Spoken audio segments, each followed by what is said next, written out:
அனைவருக்கும் வணக்கம்.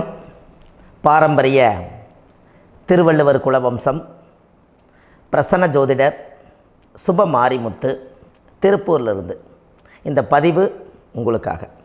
ஐயா வணக்கங்க ஐயா. வணக்கம் ஐயா. ஐயா இப்போது மக்கள் சார்பாக ஒரு கேள்வி இன்றைக்கி நான் கேட்கலான் இருக்கேன். கேளுங்க ஐயா.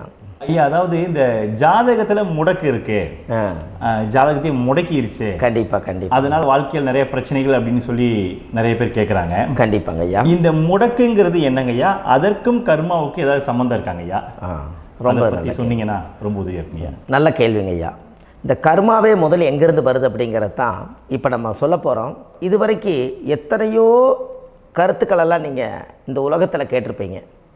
ஆனால் இந்த பதிவில் நீங்கள் பொறுமையோடு இந்த கருத்தை ஒரு இனிமையோடு நிதானமாக கேட்டிங்கன்னா உங்களுடைய ஊழ்வினை கர்மா எங்கிருந்து உருவாச்சு, இதனுடைய இந்த கர்மானால் நாம் என்ன கஷ்டப்படுறோம், நாம் இந்த பூமியில் பிறக்கிறதுக்கு என்ன வரம் வாங்கி வந்தோம், நம்ம பாவ புண்ணியமெல்லாம் ஜாதக கட்டத்தில் போய் எப்படி எடுக்கிறது, நம்மளுடைய தோஷம்னு சொல்கிறோமே அந்த தோஷம் எப்படி கிரியேட் ஆகுது, நம்ம இந்த பூமியில் பிறக்கும்போது கொண்டு வந்த கர்மாவா, இல்லை கடவுளே நம்மளுக்கு ஒரு தண்டனையாக கொடுத்த கர்மாவா, இல்லை நம்ம இந்த பூமிக்கு வந்ததுக்கு அப்புறம் செய்த கர்மாவா, இது எல்லாத்தையுமே நம்ம பொறுமையாக கேட்கணும்னா கண்டிப்பாக இந்த பதிவை நீங்கள் பொறுமையோடு கேளுங்க. உங்களுக்கு இதில் ஒரு பெரிய ஒரு ரகசியம் ஒன்று அடங்கியிருக்குது. அந்த ரகசியத்தை தான் இன்றைக்கி இந்த உலகத்துக்கு அரங்கேற்றம் பண்ணுறேன். இந்த முடக்கு நம்ம ஐயா கேட்டதில் ஒரு அற்புதமான ஒரு விஷயம் என்ன அப்படின்னு கேட்டிங்கன்னா, முடக்குங்கிறது அந்த காலத்தில் பெரிய திறமையை கட்டி போட்டு வச்சுட்டா நம்மனால் அது இயங்க முடியுமாங்க? முடியாது இல்லைங்களா ஐயா? முடியாது. அப்போது அதே மாதிரி ஜாதக கட்டத்தில் நமக்கு வேண்டிய யோகத்தை கடவுளே நம்மளுக்கு நாம் செய்த பாவத்தினால அது முடக்கி வச்சிருச்சுன்னா அந்த பாவகத்தை அந்த ஜாதகர் அனுபவிக்க முடியுமா? அனுபவிக்க முடியாது. அப்போது அந்த அனுபவிக்க முடியாமல் வெளி உலகத்தில் போய் நம்ம தேடி போன பிறவியில் செய்த பாவத்தை இந்த பிறவியில் நீங்கள் தேடி கண்டுபிடிச்சி வாழ்க்கையில் நீங்கள் எப்போ மேலுக்கு வர்றது? அப்போது அந்த கர்மா 12 ராசி கட்டத்துக்குள்ள 27 நட்சத்திரத்தில் 9 கிரகங்களுக்குள்ள ஒரு பெரிய ஒரு ஆத்துமாத்துமான கர்மா, உங்கள் பூர்வ ஜென்ம கர்மா இதுக்குள்ளே எங்கேயோ ஒரு இடத்துல முடங்கியிருக்குது. இந்த முடக்க மட்டும் உங்கள் ஜாதகத்தில் நீங்கள் கண்டுபிடிச்சிட்டிங்கன்னா ஹைலைட்டாக வாழ்கிறதுக்கு, இந்த உலகத்தில் சுதந்திரமான வாழ்க்கை வாழ்கிறதுக்கு ஒரு மிகப்பெரிய பொக்கிஷம் உங்கள் ஜாதகத்துக்குள்ளேயே இருக்குது. அப்போது அந்த ஜாதகத்துக்குள்ளே நாம் போன பிறவியில் நம்ம கர்மா நாம் என்ன செய்திருப்போன்னு உங்களுக்குள்ளே பெரிய குழப்பம் இருக்கும். என்னங்க ஐயா, நீங்கள் என்ன கர்மா பண்ணிட்டு வந்தீங்க, நாம் போன பிறவியில் நம்ம யாரை ஒரு வதச்சோம், யாரை நம்ம மனசை புண்படுத்தினோம், நம்ம தாத்தாவுக்கு சோறு போட்டோமா, நம்ம பாட்டனுக்கு சோறு போட்டோமா, நம்ம முப்பாட்டனுக்கு சோறு போட்டோமா, நம்ம கொள்ளுப்பாட்டனுக்கு சோறு போட்டோமா, அப்போ நம்ம அப்பாவுக்கு நம்மளை பெற்றவருக்கு நம்ம சாப்பாடு கொடுத்தோமா, இவங்களுக்கெல்லாம் நம்ம சேவை பணிமடைகள் செஞ்சோமா, நம்மளுடைய உறவுகளுக்கெல்லாம் அரவணைச்சு போனோமா, நம்மளுடைய இந்த மாதிரி நாம் இரத்த சம்பந்த உறவுகளை இருந்து தான் இந்த உலகத்துக்கு நம்ம வெளியில் வந்திருப்போம். அப்போது வெளியில் நீங்கள் நிற்கிறீங்க, அப்படியே மேலே போய் பார்த்தீங்கன்னா ஒரு 7 தலைமுறையில் ஒவ்வொருத்தரும் செய்த கர்மாவெல்லாம் நம்ம பிளட்டு ரிலேட்டிவாக இப்போ நீங்கள் கரண்ட்டில் இருக்கிறவங்க கிட்ட தான் டெபாசிட் பண்ணியிருக்கோம். அப்போ இது தெரியாமல் நாம் ஜாதகத்துக்குள்ளே போய் தசாபுத்தி நல்லா தனுங்க இருக்குது, நான் ரொம்ப கஷ்டப்படுறேன், என் ஜாதகத்தில் போய் பார்த்தேன் எல்லா கிரகங்களும் நல்ல வலிமையாக இருக்குன்னு தான் சொன்னாங்க, ஆனால் இன்னும் என்னுடைய கடன் அடையலை, இன்னும் என்னோடய கர்ம தீர்ந்த மாதிரியே தெரியல, எனக்குள்ளே ஒரு தாட்டு என்னமோ நான் ஒரு பின்தங்கின வாழ்க்கையிலே வாழ்ந்துட்டுருக்கேன் அப்படின்னு நீங்கள் சொல்லும்போது, அப்போ இதையெல்லாம் தாண்டி ஒரு கர்மா உங்களுடைய ராசி கட்டத்துக்குள்ளே எங்கேயோ ஒரு பக்கத்தில் ரகசியமாக புதைஞ்சிருக்கு. அப்போது அந்த ரகசியமாக புதைஞ்சிக்கக்கூடிய அந்த முடக்கு தான் இன்றைக்கி இந்த உலகத்துக்குள்ளே நீங்கள் தெரிஞ்சுக்கக்கூடிய விஷயம். அப்போ அந்த முடக்குங்கிறது ஒன்று உண்மை. இந்த உலகத்துக்கு நம்மளை எல்லாத்துலேயும் நல்லா யோசிச்சு பாருங்கள். 12 ராசி கட்டம் இருக்குதுங்களா ஐயா? ஆமாங்க ஐயா. ஆனால் கிரகம் எத்தனை இருக்குதுங்க? 9 தான் இருக்குங்க ஐயா. ஆமாம், 12 ராசிக்கு 12 கட்டத்துக்கு 12 கிரகம் கொடுத்துருக்கலாமல்ல கடவுள். அப்போ ஏன் 3 கட்டத்தை மட்டும் எம்டி பண்ணி மீதி 9 கிரகத்தை வச்சுக்கிறாருன்னா, அப்போ நாம் செய்த 3 தலைமுறை கர்மாவுக்கு அது எந்த கட்டம் பிளாக் ஆகுதோ அந்த கட்டத்துக்குள்ளே ஏதோ ஒரு ரகசியம் இருக்கிறனால தானே எங்கேயோ ஒரு பக்கத்தில் நீங்கள் கண்டிப்பாக கர்மாவில் மாட்டுவீங்கிறது கடவுளே படைச்சு தானே இதை உருவாக்கியிருக்காரு. 12 ராசிக்கு 12 கட்டம் கொடுத்துருந்தா எங்கே நீங்கள் சுற்றி வந்தாலும் ஏதோ ஒரு வீட்டுக்குள்ளே போய் உட்காந்துக்கலாம். ஆனால் ஒரு வீடு சுத்தமாக இருக்குது, ஒரு வீட்டில் 4 கிரகம் இருக்குது, ஒரு வீட்டில் 3 கிரகம் இருக்குது, ஒரு வீட்டில் 5 கிரகம் இருக்குது, ஒரு 3 வீடு 4 வீடு காலியாக இருக்குது. அப்போ எங்கேயோ ஒரு ராசி கட்டத்துக்குள்ளேயே கடவுளுடைய கர்மா விளையாட்டு, அது ரகசிய விளையாட்டு தான். அப்போது இந்த இடத்துல தான் உங்கள் ஜாதகத்தில் முடக்கு இருக்குது. இந்த முடக்கை நீங்கள் எப்படியெல்லாம் அதை ஆராய்ச்சி பண்ணி கண்டுபிடிக்க முடியும் அப்படிங்கிற ஒரு விஷயத்தை தான் இன்றைக்கி நம்ம இந்த உலகத்துக்குள்ளே இதை நுழைக்க போகிறேன். இப்போ அப்பா செய்த பாவம்னு ஒன்று இருக்குமில்லங்க ஐயா, நம்ம அறியாத வயசில் தெரியாதில்ல, அப்பா செய்த பாவம்னு இருக்கும். அப்பாவுடைய சொத்து பிள்ளைக்குத்தானா, அப்பாவுடைய பாவம் பிள்ளைக்குத்தானே, என்னங்க ஐயா?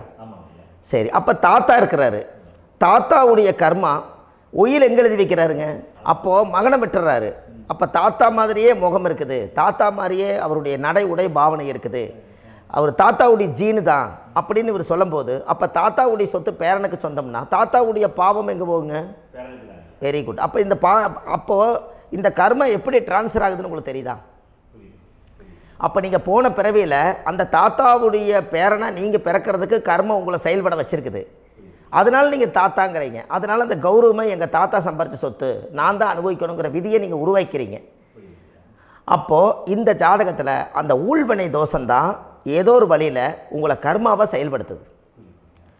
அதனால தான் இந்த ஜாதகத்தில் எந்த ஒரு முடக்கை எடுக்கிறதா இருந்தாலும் சூரியன் என்ற நட்சத்திரம் எதுவோ அந்த நட்சத்திரத்துக்கு எந்த வீடு முடக்காகுதோ அங்கே தான் உங்களுடைய கர்மா ஒளிஞ்சிருக்கும். இதுதான் உங்களுடைய பெரிய ஒரு பொக்கிஷமான ரகசியம்.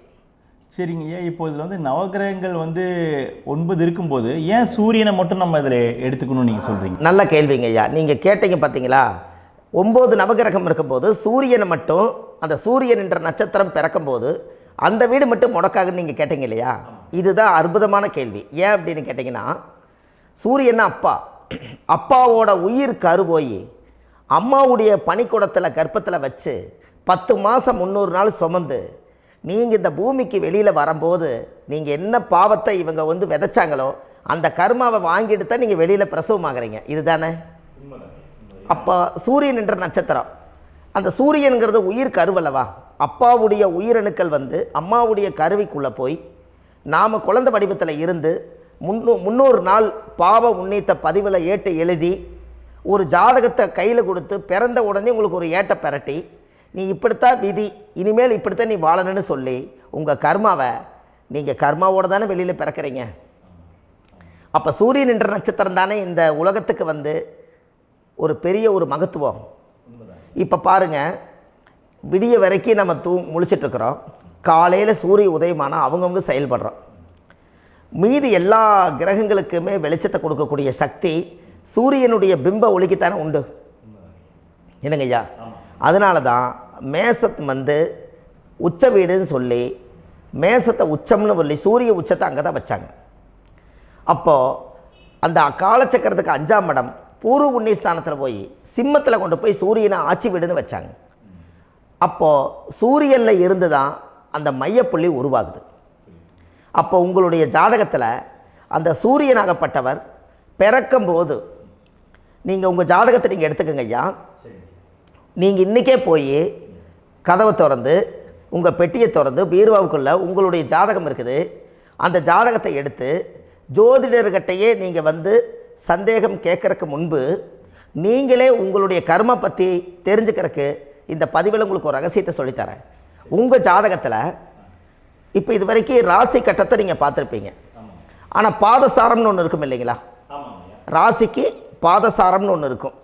சூரியன் என்ன நட்சத்திரத்தில் இருக்குது, சந்திரன் என்ன நட்சத்திரத்தில் இருக்குது, செவ்வாய் என்ன நட்சத்திரத்தில் இருக்குது, புதன் என்ன நட்சத்திர காலில் நிற்குது, இதெல்லாமே அந்த சாரம் இல்லாத ஜோதிடம் சோரம் போய்விடும். அதனால் அந்த சாரத்தில் நிற்கிது பார்த்தீங்களா கிரகம், அதில் இப்போ நீங்கள் உங்களுடைய ராசி கட்டத்தை ஓப்பன் பண்ணுங்கள். இதில் ராசி கட்டத்தில் சூரியன் என்ற நட்சத்திரம்னு ஒன்று இருக்கும் இல்லைங்களா? அது எதுவாக வேணாலும் இருந்துட்டு போட்டோம். அந்த நட்சத்திரம் தான் நீங்கள் பிறக்கும்போது தாயுடைய கருவறைக்குள்ள கரு உருவான நட்சத்திரமே அதுதான். புரிஞ்சுங்களா ஐயா? பிறக்கும்போது நீங்கள் அந்த கருவுடைய நட்சத்திரம் அப்பா வந்து கருவை உருவாக்கி கர்மாவை விதைச்சது அந்த சூரியன் என்ற நட்சத்திரம் தான். அந்த வீட்டுக்கு தான் இந்த ராசி கட்டத்தில் உங்களுக்கு முடக்கு உருவாகுது. புரிஞ்சுங்களா ஐயா? அப்போது ஒரு ஜாதகத்தில் சூரியன் என்ற நட்சத்திரம் எதுவோ அதுதான் உங்களுடைய கர்மா நட்சத்திரம். இப்போ நம்ம பிறக்காதுக்கு முன்னாடி அப்பா கட்டத்தில் அந்த கர்மா டெபாசிட் ஆகிருக்கும். அதை ட்ரான்ஸ்ஃபர் எப்படி பண்ணுறாரு? அவருக்கு ஒரு கல்யாணம் வச்சு அவர் குடும்ப வாழ்க்கையில் வாழ்ந்து நம்மளோட உயிர் கருவை கொண்டு போய் ஊராம் பொண்ணை கல்யாணம் பண்ணி பொண்டாட்டின்னு எடுத்துக்கொண்டு அந்த பொண்டாட்டிங்கிற உரிமையாகி இவருடைய உயிர் கரு உருவாகி வாரிசுகள் வெளியில் வருது. அதானங்க ஐயா? அப்போது அந்த சூரியன் என்ற நட்சத்திரம் தான் இந்த உலகத்தில் ஒரு பிரம்மாண்டமான நட்சத்திரம். இந்த நட்சத்திரம் உங்கள் மனசுக்குள்ளே ஏதாவது இருந்துச்சுன்னா உங்கள் வீட்டில் ஏதாவது ஒரு நல்ல விஷயங்கள் நீங்கள் பண்ணுறதா இருந்தால் அந்த கர்மா நட்சத்திரம் சூரியனுடைய நட்சத்திரம் இருக்குது பார்த்தீங்களா, அந்த நட்சத்திரத்தில் எந்த ஒரு சேவைகளும் செய்யக்கூடாது. அதுதான் கர்மா. அதை போய் நீங்கள் ஆக்டிவேட் பண்ணி விட்டீங்கன்னா அது முன்னோர்களை வந்து நீங்கள் வந்து தொந்தரவு பண்ண மாதிரி. அந்த கர்ம நட்சத்திரம் தான் உங்கள் வாழ்க்கையில் அது புதஞ்சிருக்கிறதா. இப்போ குழந்தை பிறந்தாலோ சீர் சீமந்தங்கள் நீங்கள் செய்கிறதாலோ கல்யாணம் முக்கிறதுனாலோ உங்கள் ஜென்ம நட்சத்திரத்தன்னைக்கு கல்யாணம் பண்ண வேண்டாம்னு சொல்லிக்கிறாங்கல்லங்க. உங்களுக்கு ஜென்ம நட்சத்திரத்துக்கு முன்னாடி உங்களை உருவாக்குன நட்சத்திரம் தான் ஜென்ம நட்சத்திரம். அப்போ சூரியன் என்ற நட்சத்திரம் அப்பாவுடைய ஜென்ம நட்சத்திரமாக அந்த ஊழ்வினை கர்மம் செயல்படுது. அப்போ அந்த முடக்கு யார் வழியில் வந்தது? முன்னோர்கள் வழியில் வந்தது. முன்னோர்கள் கட்டி வச்சது யாரைய? குலதெய்வத்தை. அப்போ அந்த குலதெய்வத்தை போய் சாமிக்கு போய் வீடு வாசல்லாம் வலித்து குலதெய்வத்தை போய் தேங்காய் பழம் பூ மாலை கல்கண்டு வாங்கி அர்ச்சனை பண்ணி ஒரு அன்னதானம் ஒன்று பண்ணிவிட்டு சாமிக்கு பொங்கல் வச்சு நைவேத்தியம் பண்ணிவிட்டு உங்கள் ஜாதகத்தை வச்சு பூஜை பண்ணிவிட்டு வாங்க. அதுக்கப்புறம் தான் உங்கள் கர்மாவை கண்டுபிடிக்கிறதுக்கு வழியே பிறக்கும். குலதெய்வத்தை வணங்காமல் கோவிந்தா கோவிந்தா என்று பல தெய்வத்தை வணங்கினாலும் பலனொன்றும் இல்லைன்னு அந்த காலத்தில் முன்னோர்கள் சொல்லி வச்சுக்கிறாங்களா இல்லைங்களா? அதனால் கண்டிப்பாக அதை கண்டுபிடிச்சி நீங்கள் அதுக்கு ஒரு நைவேத்தியம் பண்ணால் மட்டும்தான் முதல்ல உங்கள் 5ஆம் பாவம் முன்னோர்கள் அது வேலை செய்யும். குலதெய்வ ஆலயத்துக்கு போயிட்டு வாங்க. போயிட்டு வந்துட்டு இந்த கர்மவினை தோஷத்தை நிவர்த்தி பண்ணுறதுக்குண்டான சரியான பரிகாரத்தை நம்ம எடுப்போம். அப்போது உண்மையாலுமே ஒரு ராசி கட்டத்துக்குள்ளே இந்த மாதிரி ஒரு அந்த கர்ம தோஷம் இருப்பதனால இந்த கர்மா தோஷத்துக்கு அந்த முடக்க தோஷங்கிறத நீங்கள் எடுத்து அதை கண்டுபிடிச்சி அந்த சூரியன் என்ற நட்சத்திரம் எந்த ராசி கட்டத்தில் போய் முடக்காயிருக்குதோ அந்த முடக்கு எந்த பாவகம் வந்து நம்மளுக்கு லாக் ஆகிருக்குதோ அந்த பாவகத்துக்கு உண்டான பரிகாரங்கள் அதுக்குரிய ஸ்தலங்கள் அந்த கோவில்களில் போய் சுவாமிக்கு தேங்காய் பழம் பூமாலை கல்கண்டு வாங்கி அர்ச்சனை பண்ணி நீங்கள் அந்த கோவிலுக்குள்ளே போய் உட்காந்து சாமி கும்பிட்டு வந்தீங்கன்னா உங்களுடைய ஜாதகத்தில் இருக்கக்கூடிய அந்த முடக்கு தோசை நீங்கி வாழ்க்கையில் நீங்கள் எதை சாதிக்க வந்தீங்களோ அந்த சாதனையை நீங்கள் சாதிச்சிட்ருப்பீங்க. புரிஞ்சுங்களா ஐயா? ஏன் அப்படின்னா அந்த முடக்கு நட்சத்திரத்துக்குள்ளே தான் ஒரு தோஷம் இருக்குது. இப்போ அந்த காலத்தில் பாருங்கள் ஐயா, முன்னோர்கள் எல்லாம் நிறைய பேர் கோவில் கட்டி வச்சுட்டு போயிருக்காங்களா இல்லைங்களா? இந்த கோவில் எதுக்காக கட்டி வச்சுக்கிறாங்கன்னா அவங்க கட்டினவங்களுக்கும் அந்த முடக்கு தோஷம் இருந்திருக்குது. ராஜாக்கள் இருந்திருக்குது, மன்னர்கள் காலத்தில் இருந்திருக்குது, ஜமீன்தார் காலத்தில் இருந்திருக்குது. இப்போ அவங்களுடைய அமைப்புகள் எல்லாமே முன்னோர்கள் என்னமோ அறியாமல் தெரியாத தன்னடக்கம் இல்லாத ஒரு கர்மாவை இவங்க செஞ்சிட்டாலும் அதுக்குரிய பரிகார ஸ்தலங்களை கொண்டு போய் அந்த காலத்திலே ஜாதகம் பார்த்து நம்ம வந்து முன்னோர்களுடைய பாவத்தை நாம் செய்த பாவத்தையும் தீர்த்துட்டு நமக்கு கீழே அடுத்த சந்ததிகள் அடுத்த தலைமுறைகள் வந்தாலும் இந்த கோவில்களுக்கு வந்து விளக்கு போட்டு சாமி கும்பிட்டு இந்த மண்ணை மிதிச்சிட்டு போனால் அன்னையோடு அந்த கர்மா தீருங்கிறது அந்த காலத்திலேயே முடக்க தோஷ பரிகாரத்தை கோவில் வழியில் அந்த காலத்தை திசை திருப்பி வச்சுருக்காங்க. அப்போ நீங்கள் கோவிலுக்கு போகாமல் கண்டிப்பாக இந்த பரிகாரத்தை நீங்கள் உடைக்க முடியாது. ஏன் உடைக்க முடியாதுன்னா இப்போ நீங்கள் எத்தனை வருஷம் வாழ்கிறீங்க ஐயா? 120 வருஷமே வச்சுக்கோங்க. சூரியன் திசை 6 வருஷம், சந்திரன் திசை 10 வருஷம், செவ்வாய் திசை 7 வருஷம், ராகு திசை 18 வருஷம், குரு திசை 16 வருஷம், சனி திசை 19 வருஷம், புதன் திசை 17 வருஷம், கேது திசை 7 வருஷம், சுக்கிரன் திசை 20 வருஷம். இப்போ நான் சொன்ன டோட்டலெல்லாம் கூட்டிங்கன்னா 120 வருஷம் வரும். இது ஒரு மனிதர் பிறந்து பூரண ஆயுளோடு வாழ்ந்தால் இந்த 120 வருஷம் வாழ்ந்தால் அவர் இந்த பூலோக பதவி விட்டு சிவலோக பதவி போயிடுவார். அதுக்கு பேர் தான் பூரண ஆயுள் என்று பொருள். அப்போ இந்த பூரண ஆயுளை வாழ்ந்தவருக்கு 120 வருஷம். கோயில் எத்தனை வருஷம் வாழுதுங்க ஐயா? கோயில் பழங்காலத்து கோயிலெல்லாம் எத்தனை வருஷம் வாழுதுங்க? 12 வருஷத்துக்கு கும்பாபிஷேகம். அது ஓகே, அது பரவாயில்ல. 12 வருஷத்துக்கு ஒருக்கா பழசை புதுப்பிச்சு கும்பாபிஷேகம் பண்ணி மறுபடியும் அதுக்கு பவர் ஊட்டி சக்தி ஊட்டி அதுக்கு உருவேற்றுறாங்க. நான் சொல்கிறது கோயில் 5000 வருஷம் 4000 வருஷம் பெரிய பெரிய சித்தர்கள், மகான்கள், ரிஷிமார்கள், யோகிகள், சித்தர்கள் இவங்களெல்லாம் போய் கோவில்லையே சிவனையும் பெருமாளையும் வழிபாடு பட்டுட்டு கோவில்லையே ஒரு ஓரத்தில் ஜீவசமாதி ஆயிட்டாங்கன்னு பழைய கால கோயிலில் சித்தர்கள் குடியிருக்காங்களா இல்லைங்களா? இருக்காங்கல்லங்க ஐயா. அப்போது நாம் 120 வருஷம் வாழ்கிறோம், கோவில் 5000 வருஷம் வாழுது. எங்கே சக்தி அதிகமாக இருக்குன்னு சொல்லுங்க? கோவிலில் தாங்க ஐயா. கோயில் தான், அதில் ஒன்றும் மாற்றம் இல்லைங்களே. கோயில் தாங்க. அப்போ கோவிலில் தான் அந்த சக்தி இருக்குதுன்னு நீங்கள் சொல்கிறீங்க. அப்போ உங்களுடைய கர்மாவை உடைக்கிறதுக்கு 120 வருஷம் பெருசா 5000 வருஷம் பெருசான்னு சொல்லுங்கள்? 5000 தாங்க. அப்போ 5000 வருஷம் உள்ள அலைகள் எத்தனை அந்த சிவனுக்கு இப்போ ஒரு சிவன் கோயிலே உங்களுக்கு முடக்கு தோஷத்துக்கு ஒரு கோயில் வருதுன்னு வச்சுக்கோங்க. அந்த கோவிலில் எத்தனை முடக்குகளுக்கு உண்டான கோவில்கள், எத்தனை பழங்களை ஊற்றி சாமிக்கு அபிஷேகம் பண்ணியிருப்பாங்க, எத்தனை பால் கூட ஊற்றிருப்பாங்க, பன்னீர், தேன், இளநீ, மஞ்சள் நீர், திருமஞ்சனம், அபிஷேகம், பொங்கல், நைவேத்தியம் இத்தனையும் செஞ்சு அந்த சிவனை சிவனாக பார்த்து அந்த கருவறைக்குள்ள ஒரு கிராணங்கள் வரும்போதும் கூட பாதுகாப்பு பண்ணி வச்சு நல்ல சக்தியோடு அந்த கருவறையை புத்தியோடு அவங்க வேலை செஞ்சு அந்த காலத்தில் வச்சுருக்காங்களா இல்லைங்களா? அப்போது நம்ம வீட்டை அவ்வளோ சுத்தமாக வச்சுருக்க முடியுமா? என்னதான் வாஸ்து இருந்தாலும் முடியாது இல்லைங்களா? அப்போது அவ்வளவு ஒரு பவர்ஃபுல்லான கோவில் அந்த முடக்கு தோஷத்துக்குள்ளே ரகசியமாக அந்த கோயில் அடங்கியிருக்குது. உங்கள் ஜாதகத்துக்குள்ளே உண்மையாலுமே ஊழ்வினை கோயில், கர்மவினை கோயில் அதுக்குள்ளே இருக்குது. அந்த ஜாதகத்தை கணிச்சு பார்த்தா கரெக்டாக உங்களுடைய ஜாதகத்தில் அப்பாவுடைய கருவறையிலேருந்து உயிர் உருவாகிற நேரத்தில் இருந்து இப்போ வரைக்கும் நீங்கள் கரண்ட்டில் வாழ வரைக்கும் அந்த கர்ம கூட வர்றதை ஒரே ஒரு இடத்துல போனால் மட்டும்தான் விட்டுட்டு வர முடியும். அது எந்த வீடு அப்படின்னு கேட்டால் உங்களுக்கு அப்பாவுடைய கர்மா வழியில் போய் அந்த கோவில் பழையகால கோயில், பழையகால தெய்வங்கள், அந்த கோவில் தான் உங்கள் ஜாதகத்துக்குள்ள ரகசியமாக இருக்கும். அது ஏன் இந்த பதிவில் உங்களால் சொல்ல முடியாது அப்படின்னா, இந்த பதிவில் ஏன் உங்க சொல்ல முடியாதுன்னா உங்கள் ஜாதகம் தெரியாமல் என்ன கோயிலை நீங்கள் சொல்லுவீங்க? இப்போ பொதுவாக ஒரு நட்சத்திரத்துக்கு ஏதோ ஒரு கோவிலை அவங்க சொல்லி நீங்கள் போயிட்டு வர்றீங்கன்னு வச்சுக்கோங்க. ஆனால் அது வேலை செய்யலைன்னா நம்மளுக்கு என்னங்க இவ்வளோ கஷ்டப்பட்டு போய் அதை பலனடையிலேன்னு கேள்வி கேட்டக்கூடாது. உங்கள் ஜாதகத்தை நீங்கள் கொண்டாங்க, உங்கள் டேட் ஆஃப் பர்த் டயத்தை போட்டு ஜாதகத்தை கணிச்சு நீங்கள் சூரியன் என்ற நட்சத்திரத்துக்கு உங்களுடைய கர்மவினை கோவில் யார், உங்களுடைய முடக்கு யார், ஊழ்வனை தோஷத்துக்கு உண்டானவர் யார், தாய் வழி கர்மா யார், தந்தை வழி கர்மா எது, நீங்கள் பிறக்கும்போது வந்த கர்மா என்ன, இது எல்லாம் கணிக்காமல் பொதுவாக ஒரு கோயிலில் போய் நீங்கள் பாட்டுக்கு சாமி கும்பிட்டு வந்தால் பலன் எப்படி கிடைக்கும்? கண்டிப்பாக கிடைக்காதுங்க ஐயா. என்னங்க ஐயா? அது தெரிஞ்சு பண்ணாதான் சரியா? ஒரு டாக்டர்கிட்ட போகிறீங்க, என்னை அப்படியே ஸ்கேன் பண்ணி ஒரே ஒரு மாத்திரை கொடுங்கன்னு கேட்டால் டாக்டர் கொடுப்பாருங்களா?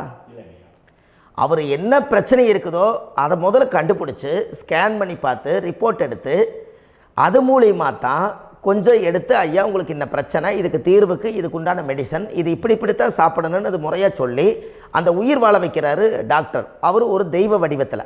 கரெக்டுங்களா ஐயா? அப்போ உங்களோட கர்மா எங்கே செயல்படுது அப்படின்னா, இந்த முடக்க நீங்கள் இந்த பதிவில் தெரிஞ்சுக்கங்க. அதுக்குரிய நட்சத்திரம் என்னன்னு தெரிஞ்சு வச்சுங்க. உங்கள் ஜாதகத்தில் சூரியன் என்ற நட்சத்திரத்தை எடுத்துக்கங்க. அந்த வீட்டுக்கு முடக்க இந்த பதிவில் எந்த வீடு லாக் ஆகிருக்குதுங்கிறத நான் உங்களுக்கு இந்த வீட்டில் சொல்கிறேன். அந்த வீட்டு நீங்கள் பாருங்கள், உங்களுடைய லக்கணத்துக்கு அது எந்த வீடு. இப்போ லக்கணத்துக்கு ஒரு 7வது வீடுன்னே வச்சுக்கோங்க. அப்போ லக்கணத்துக்கு 7வது வீடே முடக்கு. அப்படி ஒரு முடக்கு ஆகிப்போச்சுன்னா ஒரு ஜாதகத்தில் லக்கணம் தான் 1, 7ஆம் இடம்ங்கிறது மனைவி ஸ்தானம். ஒரு ஆணுடைய ஜாதகத்துக்கு 7ஆம் இடம் தான் மனைவி. அவருக்கு நல்ல மனைவி அமையாமல் ஆடம்பரம் இருந்தும் வீடு அரண்மனை மாதிரி இருந்தும் அந்த மனைவியை ஒரு சந்தோஷமாக அவர் அனுபவிக்க முடியாது. புரிஞ்சுங்களா ஐயா? சந்தோஷமாக அனுபவிக்க முடியாது. ஏன் அப்படி? 7ஆம் இடத்துல தான் அவரோட கர்மா உட்கார்ந்துருக்குது. கரெக்டாக சொன்னீங்க. 7ஆம் இடத்துல தான் அந்த கர்மா உட்கார்ந்துருக்குது. அப்போ அந்த 7ஆம் இடத்துல இருக்கக்கூடிய அந்த கர்மா போன பிறவியில் நீ மனைவிக்கு சோறு போடாமல் மனைவியை கட்டி வச்சு அடிக்கிறதும், மனைவியை துன்புறுத்துறதும், அந்த மனைவி இருக்கவே இன்னொரு வாழ்க்கைக்குள்ளே போகிறதும், இங்கே வாழ வேண்டிய தாம்பத்திய சந்தோஷத்தை கொண்டு போய் இன்னொரு இடத்துல கொடுக்கறதும், தெரிஞ்சிருந்தே நம்மளுடைய மனசுக்குள்ளே திருடுத்தனமாக வாழ்கிறதும், இது எல்லா கர்மாவும் போன பிறவியில் நாம் செய்த ஊழ்வினை கர்மா தான் உங்கள் ஜாதகத்தில் 7ஆம் இடம் முடக்கு. அப்போ அந்த 7ஆம் இடம் முடக்கா இருந்துச்சுன்னா கண்டிப்பாக உங்கள் ஜாதகத்தில் நீங்கள் என்ன அனுபவிச்சிட முடியும்? நல்ல நண்பர்கள் கிடைக்க மாட்டாங்க, நல்ல ஒரு பார்ட்னர்ஷிப் அமையாது, நல்ல ஒரு நட்பு வட்டங்களில் எதையும் அனுபவிக்க விடாது, ஒரு அங்கீகாரமான உறவுகளில் போய் நம்ம ஸ்ட்ராங்காக நிற்க முடியாது. 7ஆம் இடம் என்பது தாம்பத்திய வாழ்க்கை, பூர்த்தி இல்லாத வாழ்க்கையாக இருக்கும். இப்படியெல்லாம் அந்த ஜாதகத்தில் ஒரு பொதுவாக ஒரு ஜாதகத்தில் 7ஆம் பாவம் முடக்காயிட்டால் இந்த கர்மாவை அவர் அனுபவிச்சுக்கிட்டே இருப்பார். இது எப்போத்தான் அதுக்கு ஒரு தீர்வு வேணுங்கய்யா? அந்த கோயில் எதுன்னு நீங்கள் கரெக்டாக சொன்னீங்க. இப்போ இது மனிதனால் செயல்படுது. மனிதர்கள் தான் கோயிலை கட்டி வச்சாங்க. தெய்வத்தை விட ஒரு காலத்தில் மனிதர்களுக்கு மகிமை ஜாஸ்தி. ஏன்னா சாதாரண ஒரு மண் பூமியாக இருந்த இடத்த மனிதர்கள் தான் கோயில் கட்டி ஒரு மகிமைப்படுத்தி புண்ணியம் பண்ணி வச்சாங்க. மனிதர்களுக்கு சக்தி அதிகம்தான், ஆனால் பிரபஞ்சத்துக்கு அதை விட சக்தி அதிகம் அல்லவா? ஐயா, நீங்கள் கோவிலுக்கு போய் அந்த கர்மா உடைக்கிறதுக்கு கோவிலில் சக்தி இருக்குது, ரைட்டு. ஆனால் நம்ம வீட்டுக்கும் கோயிலுக்கும் ஒரு மிகப்பெரிய தொடர்பு என்னென்னா, அந்த கோயில் கட்டுறவங்க எல்லாமே பழைய காலத்து கோயிலெல்லாம் பாருங்கள், பஞ்சபூதத்தை வச்சு கட்டியிருப்பாங்க. பஞ்சபூதத்தை வச்சு தான் கட்டுவாங்க கோயில். அது உங்களுக்கு தெரியணும் இல்லைங்களா? பஞ்சபூதம்னா நீர், நெருப்பு, காற்று, பூமி, ஆகாயம். இந்த பஞ்சபூதத்தினுடைய சக்திகள் எல்லாம் ஒரே நேர்கோட்டுக்கு என்னைக்கு வருதோ அன்னைக்கு தான் அந்த கோவிலுடைய பாலக்கால் போட்டு 1000-2000 வருஷம் நிலச்சி நிற்கிறது. காரணம், இந்த பிரபஞ்சத்தில் பஞ்சபூதம் எப்படி நிலச்சி நிற்குதோ அதுபோல் 5000 வருஷம் நிற்கிறதுக்கு அந்த பஞ்சபூத சக்தி வச்சு தான் சாமி சிலையை பிரதிஷ்டை பண்ணி வச்சுருப்பாங்க. அதனால தான் இந்த கோயில்கள் எல்லாம் 5000 வருஷமாயும் எத்தனையோ கிராணங்களை எல்லாம் தப்பிச்சிருக்கிறதுக்கு காரணம். அப்பேற்பட்ட புண்ணிய ஸ்தலம் உங்களுக்கு எதுன்னு தெரியணும் அல்லவா? என்னங்க ஐயா? அப்பேற்பட்ட புண்ணிய ஸ்தலம் உங்களுக்கு எதுன்னு தெரிஞ்சால் தானே நீங்கள் போய் செய்ய முடியும், இல்லாட்டி கண்டிப்பாக தெரியாது. அப்போ இந்த முடக்கு தோஷத்தை கடவுள்கிட்ட கொண்டு போய் ஒப்படைக்கணும். நாம் பிறக்கும் போது கொண்டு வந்த கர்மாவை நாம் இருக்கும் காலத்தில் கொண்டு போய் இந்த கர்மாவை சுத்தப்படுத்தி, நீங்கள் பாவ ஆத்மாவை இந்த பூமியில் பிறந்து பூலோகத்தில் எல்லா புண்ணியத்தையும் செஞ்சுட்டு இந்த பூலோகத்தை விட்டு நீங்கள் போகும்போது புனித ஆத்மாவாக போகணுன்னா உங்கள் கர்மாவை கொண்டுட்டு போகாதீங்க, கர்மாவை நிவர்த்தி செய்யுங்க. என்னங்க ஐயா? அப்போ கர்மாவை சுத்தப்படுத்துங்க. கர்மாவை சுத்தப்படுத்திட்டு உங்களுக்கு பிறக்கிற குழந்தைகளுக்கு அந்த கர்மாவை டிரான்ஸ்ஃபர் பண்ணாமல் உங்களோட நில் பண்ணுங்க. ஒரு உதாரணம் சொல்லட்டுங்களா ஐயா? ஒரு காந்தம் ஒன்று இருக்குது இல்லைங்களா? ஒரு காந்தம்ங்கிறது ஒரு தாத்தாவாக வச்சுக்கோங்க. ஒரு இரும்பை கொண்டு போய் வச்சா ஒட்டு மோட்டாதா? அப்போ ஒட்டுனோடனே காந்தம்ங்கிறது தாத்தா, அவருக்கு பிறந்த வாரிசுக்கு அந்த கர்ம டிரான்ஸ்ஃபர் ஆயிருமா? சரி, இன்னொரு இரும்பை கொண்டு போய் வைங்க, ஒட்டு மோட்டாதா? அப்போ அது பேரனுக்கு வைங்க, பேரனுக்கு வந்துருச்சு அந்த கர்மா. இன்னொரு இரும்பை கொண்டு போய் வைங்க, அந்த காந்தத்துக்கு நேர் இன்னொன்று வைங்க, ஒட்டு மோட்டாதா? அப்போ அதை கொண்டு போய் நம்ம கொள்ளு பேரனுக்கு வைங்க. இப்படியே டிரான்ஸ்ஃபர் ஆகி தலைமுறையாக இந்த கர்மா தொடர்ந்துக்கிட்டே இருக்குது.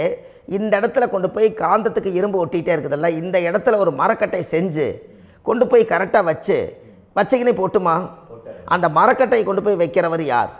மரக்கட்டை வச்சுட்டு அடுத்த வாரிசு புனிதமாக பிறந்துட்டு அந்த மேலே இருக்கிற கர்மாலாம் இந்த அடுத்த இதுக்கு வராதில்ல. இதுதாங்க ஐயா கர்மா. தொடர்ந்து வரக்கூடிய கர்மாவை அதை நில் பண்ணணுங்கிறதுக்கு பேர் தான் இந்த உதாரணத்தை சொன்னவங்களுக்கு.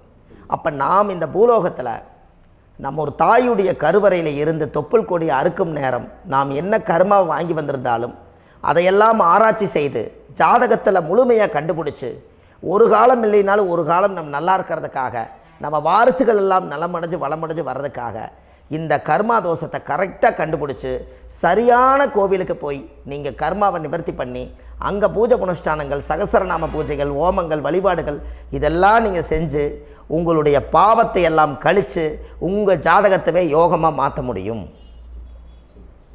கண்டிப்பாக மாற்ற முடியும். ஏன்னா நம்ம யாரை நம்பி செய்கிறோம்? சரியான கடவுள்கிட்ட வழிகாமிக்க போகிறோம். அப்போ கடவுள் பொய்யாயிருவாரா? ஐயா நம்ம அதாவது அந்த காலத்தை சொல்லுவாங்க, சத்தியுள்ள சாமி கும்பிட்டு புத்தி உள்ள உள்ளே பெக்கணும்னு சொன்னாங்க. 16 வதபதன்னு பெக்கலை, எல்லாம் அறிவோடு பெற்றாங்க. அதனால் எல்லாமே தாய் தந்தைகள் பேச்சை கேட்டாங்க. அன்றைக்கி எல்லாருமே தாய் தந்தைகளுக்கு தூணாக நின்னாங்க. அப்போ அந்த காலத்தில் சத்தியுள்ள சாமி கும்பிட்டு புத்தி உள்ள உள்ளே பெக்கணும்னு சொல்லி அன்றைக்கி அறிவோடு பெற்று இந்த கர்மாவை ஆளுக்கு ஒரு கர்மாவை டிரான்ஸ்ஃபரை பிரித்து எல்லாரும் சுத்தப்படுத்தினாங்க. இன்றைக்கி நம்ம ஒரு குழந்தை 2 குழந்தை பெற்று வச்சுருக்கோம். அவங்களுக்கே இவ்வளவு கர்மா வந்துருச்சுன்னா இந்த குழந்தைகளுக்கு என்னைக்கு இந்த கர்மாவை போய் கண்டுபிடிச்சி நீங்கள் எப்போ சரி பண்ணுவீங்கன்னு. அப்போ இந்த வாழ்க்கையில் ஏதோ ஒரு பிரபஞ்ச சக்தி நம்மளை அறியாமல் என்னமோ ஒரு இயக்கத்தில் கொண்டு போய் விட்டுருச்சுங்களா?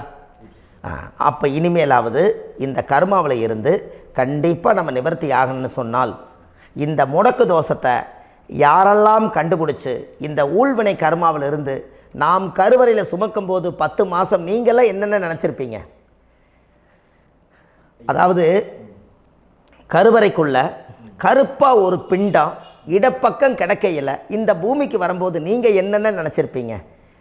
இந்த பிறந்ததுக்கு அப்புறம் வந்து தான் அம்மா தெரியுது, அப்பா தெரியுது, தாத்தா தெரியுது, பாட்டி தெரியுது, இந்த உலகத்தில் கண்கொள்ளாத காட்சிகள் எல்லாம் தெரியுது, எல்லாம் தெரியுது. ஆனால் 10 மாதம் உங்கள் வாழ்க்கையில் நீங்கள் இருக்கும்போது நீங்கள் என்னென்னலாம் நினச்சி இந்த பதிவில் இறைவன் கொடுத்தாரோ அதையெல்லாம் அனுபவிக்கத்தான் வந்தீங்க. அதுக்கு இடையில இருக்கிறதான கர்மா.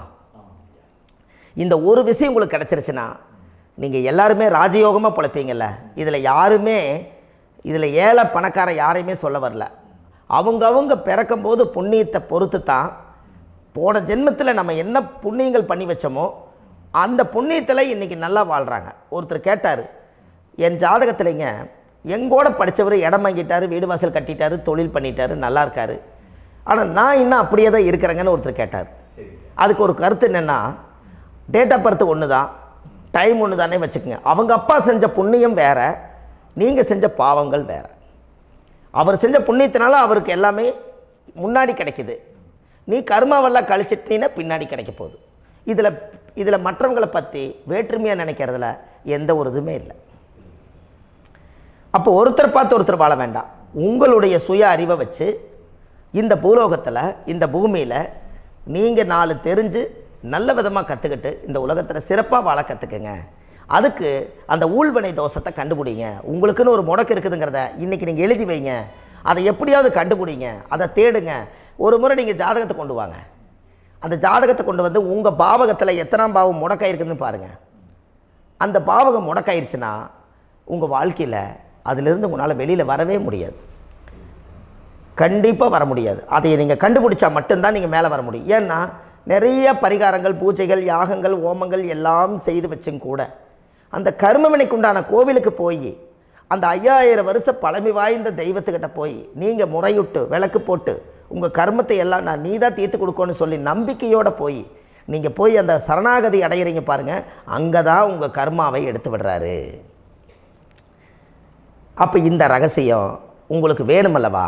அப்போ உங்கள் ஜாதகத்தில் எங்கே முடங்கி அதுக்குரிய கோவில்கள் எல்லாம் என்ன, அதுக்கு தான பரிகாரம் என்ன, அதுக்கு நீர் பரிகாரம் என்ன, யாத்திரை பரிகாரங்கள் என்ன, நீங்கள் வீட்டில் இருந்தே செயல்படுத்தக்கூடிய பரிகாரங்கள் என்ன, பரிகாரம் கோவிலுக்கு போய்த்தான் நடக்குமா, இல்லை நாம் வீட்டில் வச்சு வணங்குறதுனால நடக்குமா, நாம் செய்யக்கூடிய தர்ம பரிகாரங்கள் என்ன, தான பரிகாரங்கள் என்ன, இப்படி பல விதமாக இருக்கிறனால உங்கள் ஜாதகத்துக்கு எந்த மாதிரி பரிகாரம் கனெக்ட் ஆகுதுங்கிறது தெரியணும். இது தெரியாமல் கண்டிப்பாக உங்களால் செயல்படுத்துறது ரொம்ப கஷ்டம். இதனால் இதை நீங்கள் தெரிஞ்சுக்கணும்னா இப்போ நம்ம பாருங்கள், நீங்கள் அந்த தெரிஞ்சுக்கிட்டாலே உங்கள் வாழ்க்கையில் ஒரு டைம் தான் நீங்கள் தெரிஞ்சுக்க போகிறீங்க. உங்களுடைய கர்மா என்ன, நீங்கள் எங்கே செயல்பட்டு போயிட்டுருக்கிறீங்க, உங்கள் போகிற பாதை சரியா இல்லை அந்த பாதையில் முள்ளு கல் இருக்குதா, இது எல்லாம் உங்களுக்கு தெரியலனா இந்த முடக்கை கண்டுபிடிக்கக்கூடிய சக்தி வாய்ந்த இந்த கர்மாவை நிவர்த்தி பண்ணுறதுக்கு வழிகள் இருக்குது. அதனால் நீங்கள் கண்டிப்பாக இந்த முடக்கை தெரிஞ்சுக்கணும். இந்த முடக்கு ராசினா என்ன உண்மையாலுமே உங்கள் வாழ்க்கையில் நீங்கள் தெரிஞ்சு இனிமேல் உங்கள் வாழ்க்கையில் இதுவரையிலும் கர்மாவுக்குள்ளேயே கஷ்டப்பட்டீங்க, வழி தெரியாமல் கண்ணை கட்டி காட்டில் விட்ட மாதிரி இருந்தீங்க. இனி அப்படி இருக்க வேண்டாம்.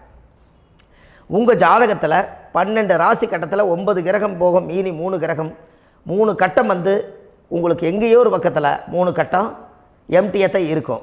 கரெக்டுங்களா? அது இல்லாமல் ஒரு ஜாதகம் பிறக்காது. ஏன்னா 9 கிரகத்துக்கு 9 கணக்கு போட்டால் 3 கட்டம் எம்டியாக தான் நிற்குது. அந்த கட்டத்துக்குள்ளே எந்த நட்சத்திரத்தில், எந்த சாரத்தில், எத்தனாவது டிகிரியில், எத்தனாவது பாதசாரத்தில், எத்தனை வெகுளையில், எத்தனை செகண்டுக்குள்ளே இந்த கர்மா உள்ளே புகுந்து உங்களை செயல்படுத்துதுங்கிறத கண்டிப்பாக உங்கள் ஜாதகத்தை கொடுங்க. பார்த்து இந்த விஷயத்தை சொல்கிறேன், நீங்கள் அந்த இடத்துக்கு போய் நிவர்த்தி பண்ணிவிட்டு உங்கள் வாழ்க்கையில் கொஞ்சம் காலம் வாழ போகிறீங்க. பாருங்கள், பிறந்ததுலேருந்து 20 வருஷத்துக்குள்ளே இளமையாக வாழ்கிறீங்க, குழந்தையாக வாழ்கிறீங்க. 20லேருந்து 40 வயசுக்குள்ளே தான் உங்களுக்கு ஒரு பொண்ணை பார்த்து கல்யாணம் பண்ணி ஒரு கரு உருவாக்குறீங்க. அதுக்கப்புறம் 40லேருந்து 60க்குள்ளே குழந்தை பெற்று கடமை முடிச்சிடுறீங்க. 60 வயசுக்கு மேலே ரிட்டையர்ட் ஆகிடுறீங்க. இந்த 20க்கும் 60க்கும் இல்லாத 20லேருந்து இந்த 40 வயசுக்குள்ளே உங்களோட தேடல் என்னவோ அது வாழ வேண்டிய சுகபோகமான வாழ்க்கை எல்லாமே அந்த 40க்குள்ளே தான் இருக்குது. இந்த 40க்குள்ளே இருக்கக்கூடிய வாழ்க்கையை இந்த கர்மா தெரியாமல் காலத்தை வீணாக்க வேண்டாம். வாழ வேண்டிய வயசில் நீங்கள் வாழணும். அதுக்குரிய கர்மாவை நீங்கள் சுத்தப்படுத்துங்க. எப்படியெல்லாம் நீங்கள் சந்தோஷமாக வாழ்கிறீங்கன்னு எனக்கு ஒரு தகவல் கொடுங்க. வேறு லெவலில் நீங்கள் இருப்பீங்க. கண்டிப்பாக இந்த பதிவில் உங்களுக்கு நான் இந்த விஷயத்தை கொடுக்க போகிறேன். இந்த முடக்கு நட்சத்திரங்கள் என்ன அப்படிங்கிறத இந்த பதிவில் நீங்கள் ஒரு நோட் ஒன்று எடுத்துக்கோங்க, குறித்து வச்சுக்கோங்க. இதில் இருந்து அவங்கவுங்களுக்கு முடக்கு நட்சத்திரம் என்னங்கிறத இந்த பதிவில் நான் உங்களுக்கு கொடுக்குறேன். இந்த வீடு தான் அது முடக்குங்கிறத சொல்கிறேன். இதையெல்லாம் நீங்கள் தெரிஞ்சு உங்கள் ஜாதகத்தவே நீங்கள் முடக்கு எடுத்து கண்டிப்பாக உங்கள் வாழ்க்கையில் நீங்கள் நல்லா இருப்பீங்க. அதுக்கு ஒரு நோட் எடுத்து வச்சுக்கோங்க.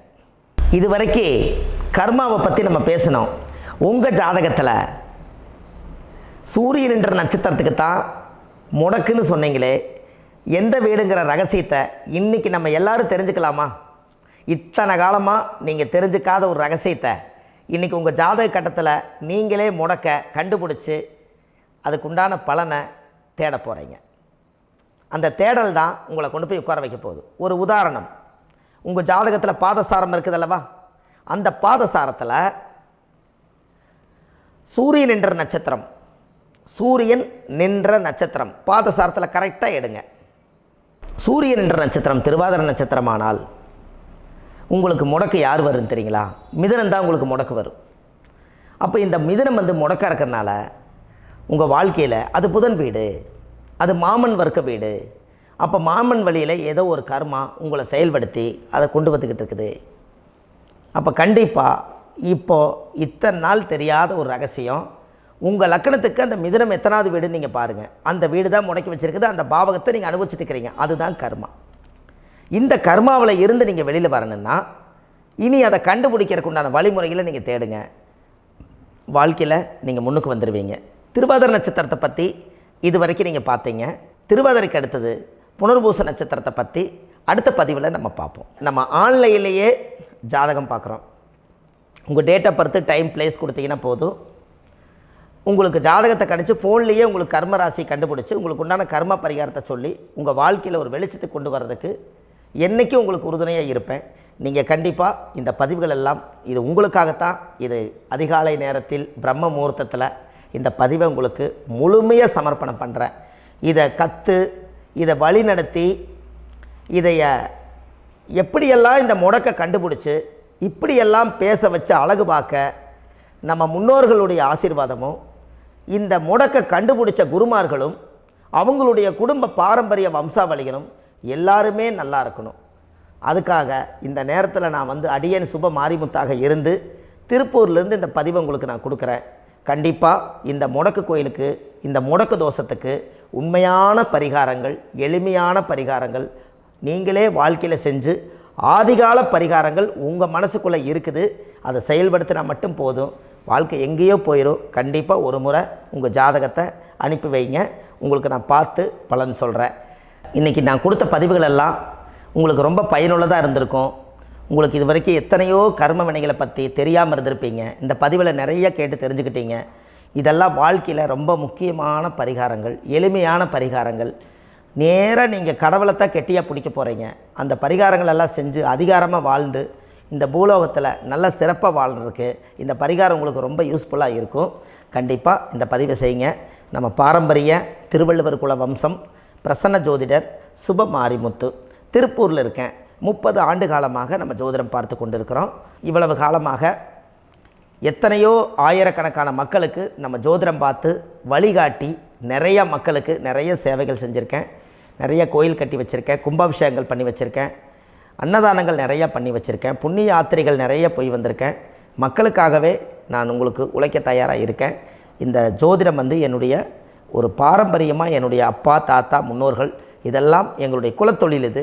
அதனால் நாங்கள் பாரம்பரியமாக திருவள்ளுவர் குல வம்சம். வள்ளுவர் வாக்குன்னு யூடியூப் சேனலில் போனீங்கன்னா 1000 பரிகாரங்கள் கொடுத்துருக்கேன். அதுவும் உங்களுக்கு ரொம்ப யூஸ்ஃபுல்லாக இருக்கும். வள்ளுவர் வாக்கு அப்படின்னு போடுங்க. அப்படி இல்லைன்னா சுப மாரிமுத்துன்னு போடுங்க. இதில் பரிகாரங்கள் நிறையா கொடுத்துருப்பேன். கண்டிப்பாக இதெல்லாம் நீங்கள் சந்தித்து நீங்கள் ஒரு சப்ஸ்கிரைப் பண்ணி வச்சுக்கோங்க. நான் போடக்கூடிய பதிவுகள் எல்லாமே உங்களுக்கு நோட்டிஃபிகேஷனை வந்துடும். அதனால் நீங்கள் ஒரு சப்ஸ்கிரைப் பண்ணி வச்சுக்கோங்க. தினமும் ஒரு தகவல் உங்களுக்கு கொடுத்துக்கிட்டே இருக்கேன். இதெல்லாமே உங்களுக்கு ஒரு பெரிய சந்தோஷமான நிகழ்ச்சிகள். என்றைக்கும் உங்களோட நான் வாழ்கிறேன். உங்களுடைய குடும்பத்தில் நான் ஒருத்தராக இருந்து குடும்ப ஜோதிடராக நான் இருப்பேன். கண்டிப்பாக ஆயுளுள்ள வரைக்கும் உங்களுக்காக இந்த ஜோதிடத்துக்கு உழைச்சி உங்கள் குடும்பத்தில் ஒருத்தராக நான் வந்து ஒரு ரத்த உறவில் நான் வந்து இந்த பூர்வ ஜென்மத்தில் உங்களுக்கு நான் கடமைப்பட்டிருக்கேன். கண்டிப்பாக அடுத்த பதிவில் உங்களை நான் சந்திக்கிறேன். வாழ்வது ஒரு முறை, வாழ்த்தட்டும் தலைமுறை. நன்றி, வணக்கம்.